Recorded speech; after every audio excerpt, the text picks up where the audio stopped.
Hi, I'm Kyle, and welcome to this edition of The Pipeline, where we are refining the news that is important to you.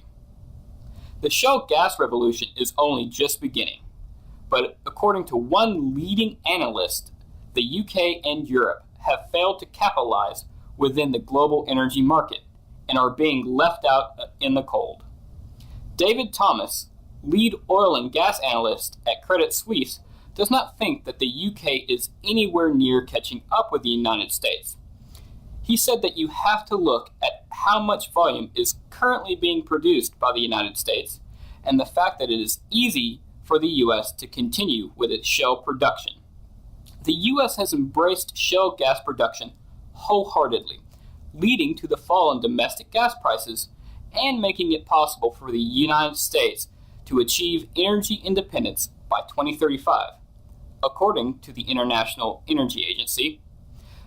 But the 27-nation European Union has been slower to explore the possibilities presented by the controversial energy supply. EU policymakers are set to decide by the end of the year whether strict regulation of the industry is required. Opponents of shale gas exploration in Europe say existing environmental laws are inadequate for the potential risks involved in the extraction of gas by using hydraulic fracturing, also known as fracking. Despite his negative outlook for Europe's shale exploration, in the United States, Thomas said there could be huge opportunities for oil and gas producers as well as oil service subsectors in countries such as Argentina and China.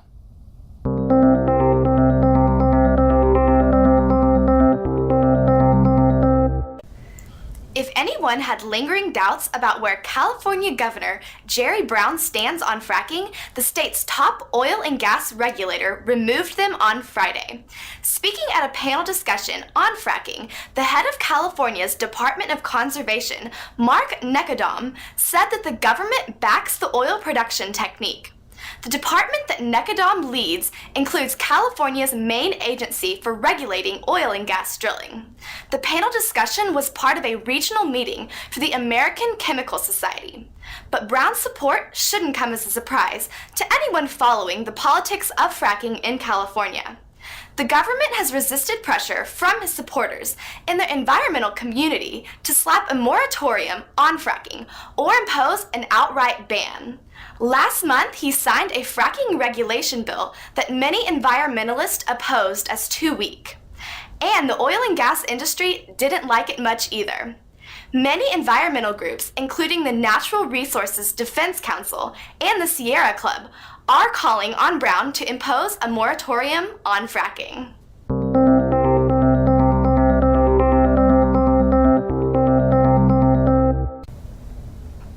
Shale oil discoveries have opened up both the Eagle Ford and Bakken shales, and there have been greater benefits for those who were earliest to the game. Although these shale plays have already made companies like Continental Resources and EOG Resources into big names, this thing is just getting started. Some smaller companies that could potentially be big names in the coming few years are Carrizo, Goodrich Petroleum, and Gulfport Energy. Carrizo is one of the companies that has seen great potential in the Eagle Ford. Earlier this year, the company expected oil production growth in the high 20% range. Not bad. However, greater unanticipated results have increased that estimate to about 45% growth this year. And in the Tuscaloosa Shale, the biggest acreage holder there is Goodrich Petroleum.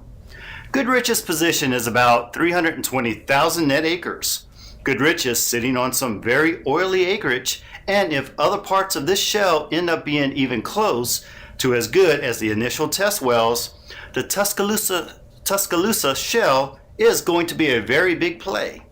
And finally, Gulfport Energy, who has the most oil-heavy acreage in the Utica Shale, has used its mature, cash-generating South Louisiana operations to fund expansions up in Ohio, where it believes there are 1 to 3 billion barrels of recoverable oil equivalent. These four shale names all have leading liquid-rich acreage and all have rapidly growing oil production. Shale has revolutionized oil production, and these smaller plays stand to benefit the most in the future. And that's all the time we have for today. But thanks for watching, and remember, we're drilling only for the relevant news and bringing it right to you through the pipeline.